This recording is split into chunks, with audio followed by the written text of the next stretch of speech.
कहानी की शुरुआत में रात के अंधेरों में जंगलात के बीच हम एक आदमी को भागता हुआ देखते हैं जो किसी से डरकर भाग रहा होता है और एक आदमी हाथ में चाकू पकड़े उसके पीछे आ रहा था। वो बेरहमी से आदमी पर कई वार करता है। वो चाकू से उस आदमी के जिस्म को चीर देता है, फिर उसकी लाश को घसीटते हुए अपने साथ ले जाता है। इसके बाद अगली सुबह हम एक फैमिली को देखते हैं जो अपनी वैन लेकर जंगल में कैंपिंग के लिए आए होते हैं। फैमिली के सरबराह का नाम केत था। वो अपनी फैमिली के साथ जंगल में छुट्टियां गुजारने आया था। केत की बेटी जिसका नाम एमी होता है वो भी उनके साथ मौजूद थी। केत सबके लिए खाना बनाता है और उन्हें खाने को देता है, लेकिन एमी को भूख नहीं थी, इसलिए वो जंगल में टहलने के लिए चली जाती है। जबकि केत और उसकी फैमिली खाना खाने लगते हैं, तभी दो लोकल लड़के गाड़ी से केत के पास आते हैं। ये दोनों आपस में भाई थे, जिनमें से एक का नाम बेली होता है। ये अपने कजन को ढूंढ रहे थे। दरअसल कल रात जो लड़का बेरहमी से मारा गया वो उसी को ढूंढ रहे थे, मगर वो इस बात से नावाकिफ थे कि उस लड़के को मारा जा चुका है। वो केत से अपने कजन के बारे में पूछते हैं। केत उनसे कहता है उन्होंने किसी को नहीं देखा, वो बस यहाँ पर कैंपिंग के लिए आया है। केत की फैमिली उनसे बात करने में हिचकिचा रही थी क्योंकि वो देखने में खतरनाक लोग मालूम होते थे। पर केत का बेटा उन दोनों भाइयों को चॉकलेट देने के लिए चला जाता है। बिली उससे चॉकलेट लेकर खा लेता है। तभी वहाँ पर एमी आ जाती है और केत उसको वैन में जाकर बैठने को कहता है। यहाँ दोनों भाई केत से कहते हैं कि अगर तुम बुरा ना मानो तो क्या हम तुम्हारी वैन को चेक कर सकते हैं। जबकि केत कहता है माफ करना, हमें देरी हो रही है इसलिए हमें निकलना होगा। ये सुनकर दोनों भाई चुपचाप अपनी गाड़ी में बैठकर वहाँ से निकल जाते हैं और केत भी अपना सामान वैन में पैक कर यहाँ से अपनी फैमिली के साथ रवाना हो जाता है। लेकिन आगे रास्ते में वो दोनों भाई केत को दोबारा मिलते हैं। वो अपनी गाड़ी ठीक कर रहे थे और उनके पास एक शॉटगन भी मौजूद थी, जिसे देखकर केत की वाइफ घबरा जाती है। वो यहाँ से केत को फौरन चलने को कहती है, पर केत गाड़ी को रोक देता है। वो दोनों भाई केत के पास आते हैं और उसको कहते हैं हमारी गाड़ी खराब हो गई है, अगर शहर तक तुम हमें लिफ्ट दे दोगे तुम्हारी मेहरबानी होगी। केत की वाइफ दो अनजान आदमियों को अपनी वैन में बिठाना नहीं चाह रही थी। ये देखकर बिली कहता है कि तुम्हारी वैन में जगह है, वैसे भी तुम उसी रास्ते तो जा रहे हो, इसलिए अगर तुम मेरे भाई को भी लिफ्ट दे दोगे तो अच्छा होगा। वो टाउन पहुंचकर दूसरी गाड़ी लेकर मुझे लेने वापस आ जाएगा। केत को सोचने के बाद बिली के भाई को वैन में बिठा लेता है, जिसके बाद ये लोग आगे बढ़ते हैं। जबकि बिली अपनी गाड़ी के पास रुकता है। बिली का भाई केत के बेटे को बताता है कि वो अपने अंकल के साथ उनके घर में रहता है। उनकी दो बेटियां हैं और अगर तुम हमारे घर पर आओगे तो वो लोग तुम्हारा अच्छे से स्वागत करेंगे। यहाँ केत का बेटा और बिली का भाई एक गेम खेल रहे होते हैं। तभी बिली का भाई केत के बेटे के हाथ से एक नोटपैड छीन लेता है, पर जब वो नोटपैड देखता है तो वो हैरान रह जाता है क्योंकि वो उसके कजन का था, वही कजन जिसे वो लोग ढूंढ रहे थे। यहाँ केत का बेटा समझ जाता है कि वो फंस चुका है। वो दो चाकू लेकर पीछे से बिली के भाई की गर्दन में घुसा देता है और वो दर्दनाक तरीके से मर जाता है। यहाँ हमें पता चलता है कि जिन्हें हम मासूम समझ रहे थे वो दरअसल एक साइको फैमिली है जो लोगों को दर्दनाक तरीके से मारते हैं, और उन्होंने ही कल बिली के कजन को मारा था और सुबह उसी को पकाकर खा रहे थे।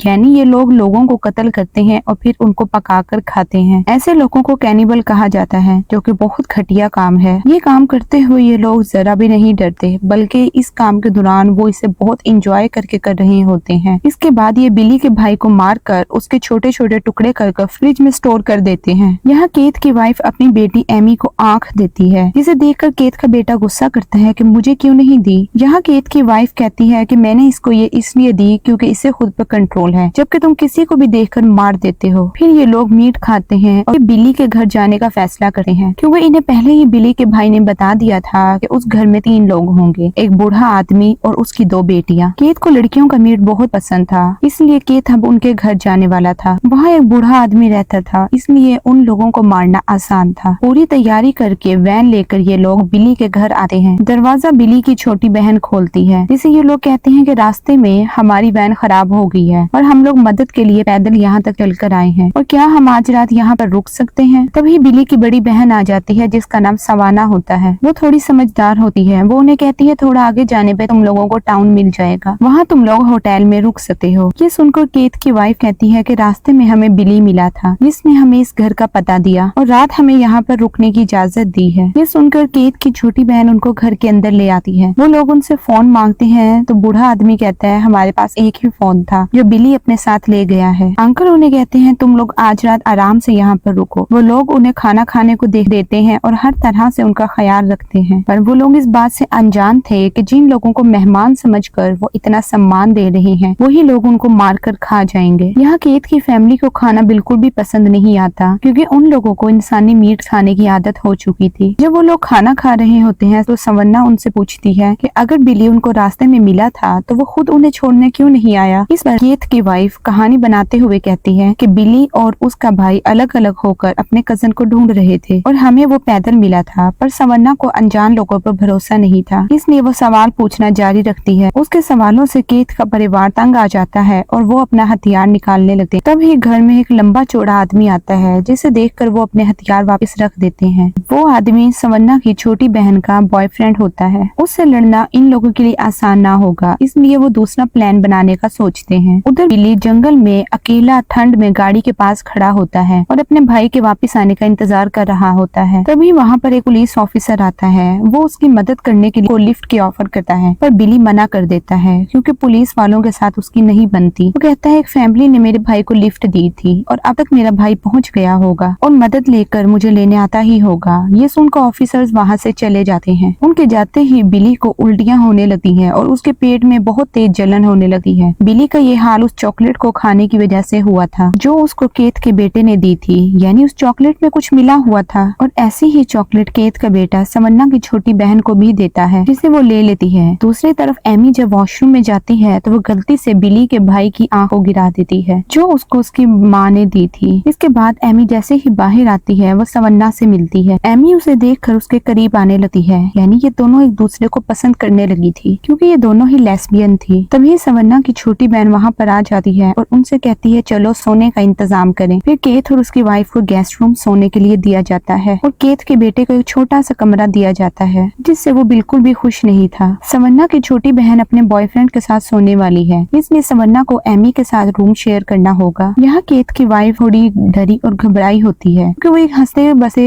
खुशहाल परिवार को नहीं मारना चाहती थी क्योंकि उनका भी एक रूल था, वो उन्हीं लोगों को मारते थे जो अकेले रहते हैं या कोई गलत काम करते हैं और आज ये लोग एक खुशहाल परिवार को मारने वाले थे। ये सब सोचकर केत की वाइफ चिंतित होती है। केत उनसे कहता है इन लोगों को देखो ये कैसे गरीबों की तरह रहते हैं, इस गरीबी में रहकर इनका कुछ नहीं होगा, इससे बेहतर है ये लोग मर जाएं। अगर देखा जाए तो ये लोग एक तरीके से बोझ हैं, इनका आगे बढ़ने का कोई इरादा नहीं है और हम इनको इस जिंदगी से छुटकारा देकर एक किस्म का इन पे एहसान करने जा रहे हैं। फिर केत अपने बेटे के पास जाता है और उनसे कहता है प्लान में थोड़ा चेंज आया है, पहले मैं सवन्ना की छोटी बहन के बॉयफ्रेंड को मारूंगा और फिर हम बारी बारी दूसरे लोगों को खत्म करेंगे, तुम बस मेरे सिग्नल का वेट करना, अकेले ही किसी पर हमला मत कर देना। इधर एमी सवन्ना के कमरे में होती है जहाँ उसे सवन्ना के अवार्ड्स दिखते हैं जिसे उसने तीर अंदाजी में जीता होता है, यानी वो तीर चलाने में माहिर थी पर उसे इन चीजों में कोई भी इंटरेस्ट नहीं होता। एमी सवन्ना के पास जाती है और उससे अपने दिल की बात करना शुरू कर देती है। उसे बताती है कि वो लेस्बियन है जिसके बारे में उसने किसी को नहीं बताया क्योंकि ये बात अगर उसके पिता को पता चली तो वो गुस्सा करेंगे। उधर सवन्ना की बहन वॉशरूम में उल्टियाँ कर रही थी क्योंकि केत के बेटे का दिया चॉकलेट उसने खा लिया था और उसके बॉयफ्रेंड ने भी खाया होता है जिसकी वजह से वो बाहर उल्टियाँ कर रहा था। तभी केत का बेटा चाकू लेकर उसके पीछे पहुंच जाता है। वो रात के अंधेरे में चाकू से उस पर कई वार करता है और सवन्ना की बहन का बॉयफ्रेंड अपना बचाव नहीं कर पाता क्योंकि उसकी तबीयत खराब थी और वो बस दर्द से चिल्लाता रह जाता है। केत का बेटा चाकू से उस पर कई वार करता है और आखिर में दर्दनाक तरीके से उसकी जान ले लेता है। वही अंकल अपने कमरे में सो रहे होते हैं, तभी केत चुपके से कुल्हाड़ी लेकर आता है जिससे वो जाग जाते हैं। वो चिल्लाते इससे पहले ही उनको खत्म कर देता है। केत देखता है कि उसके बेटे ने सवन्ना के बहन के बॉयफ्रेंड को मार दिया है जिससे वो इनाम में उस आदमी की जुबान काट कर उसको देते हैं। पर केत की बीवी नहीं चाहती थी कि उसका बेटा भी किसी को मारे, वो चाहती थी उसका बेटा भी मजीद उनसे सीखे। वैसे भी इस काम में बहुत रिस्क होता है। उधर एमी और सवन्ना करीब होते हैं, तभी सवन्ना को ये सब नहीं करना था। वो एमी को धक्का देती है जिससे वो चाकू जो एमी ने सवन्ना को मारने के लिए छुपा कर रखा था वो उसके पाँव में घुस जाता है जिससे एमी दर्द से चिल्लाने लगती है। सवन्ना उससे पूछती है कि तुम्हारे पास ये चाकू कहाँ से आया। वो कहती है इसे उसने अपने डिफेंस के लिए अपने पास रखा था। सवन्ना एमी के जख्म पर पट्टी करती है। उसकी इतनी फिक्र करता देख एमी सवन्ना पर चाकू से वार नहीं करती। फिर सवन्ना एमी के लिए मेडिसिन लेने दूसरे कमरे में जाती है। तभी उसे बाहर केत की वैन दिखती है जिसके बारे में उन्होंने कहा था कि वो खराब हो चुकी है और वो लोग पैदल घर आए हैं। इसे देखकर वो समझ जाती है कि कुछ तो गड़बड़ है। तभी वो वैन से केत और उसकी पत्नी को निकलते हुए देखती है। उनके जाने के बाद जब वो वैन के अंदर जाती है तो वो देखती है उसके बहन के बॉयफ्रेंड की बॉडी वहाँ पर पड़ी हुई है जिसे देखकर उसकी आँख खुली की खुली रह जाती है। यहाँ उसको कुछ लोगों की तस्वीरें मिलती हैं जिसे देखकर वो पूरी तरह हैरान हो जाती है और अब तक सवन्ना को समझ आ चुका था कि इस परिवार में सभी लोग साइको हैं जो लोगों को मारकर उसे अपना खाना बनाते हैं। उधर सवन्ना की बहन को वॉशरूम में बिली के भाई की आंख मिलती है, जिसे देखकर वो समझ जाती है कि कुछ तो गलत हो रहा है। वो अपने पिता के कमरे में जाती है जहाँ वो उन्हें मरा हुआ पाती है। तभी कैथ पीछे से सवन्ना की बहन को पकड़ लेता है और उसे अपनी पत्नी के पास लाता है, जहाँ कैथ और उसका बेटा उन्हें सवन्ना की बहन को मारने के लिए कहते हैं। लेकिन कैथ की वाइफ थोड़ी डर रही होती है। वो जब ये सब बातें कर रही थी तभी एक उड़ता हुआ तीर कैथ की वाइफ की गर्दन के आर पार हो जाता है, जिससे मौके पर ही उसकी जान चली जाती है। ये तीर सवन्ना ने चलाया था और वो बदला लेने के लिए पूरी तरह तैयार थी। कैथ अपनी बीवी की मौत से काफी दुखी हो जाता है। एमी जब अपनी माँ को मरा हुआ देखती है तो वह समझ जाती है कि सवन्ना ने उसकी माँ को मारा है, जिससे वो गुस्से में उसे मारने का फैसला करती है। ये लोग प्लान बनाते हैं कि दोनों बहनों को मारकर घर में आग लगाकर भाग जाएं। फिर कैथ सवन्ना की बहन को